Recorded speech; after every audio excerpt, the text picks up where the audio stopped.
Opa, e aí? Ainda ter uma noite terrível? E aí, morte?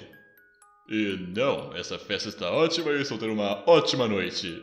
Peraí, desde quando? Desde que o Wonderful Pops se tornou o meu mais incrível novo melhor irmão, é claro. E sabe mais, morte? Toma minha felicidade na tua cara e me chupa! Bom, teoricamente falando, eu realmente posso fazer isso. Peraí, o quê? Quer dizer, já está estabelecido que aqui eu consigo tocar nas pessoas sem que elas morram. Para aí mesmo! Assumindo que a gente tenha todas as partes necessárias... Não, eu não vou fazer parte dessa merda!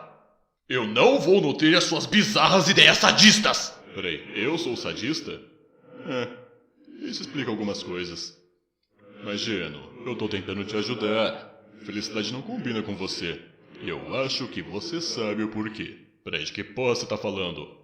Ok, vamos listar alguns fatos. Você sangra que, tipo, eternamente. E não tá nem aí em esconder isso.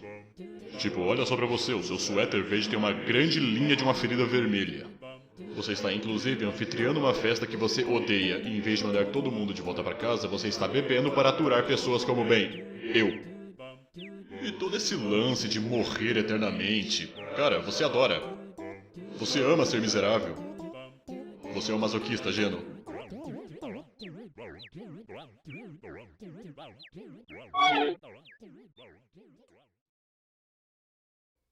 Ah, Deus, não! E lá vamos nós.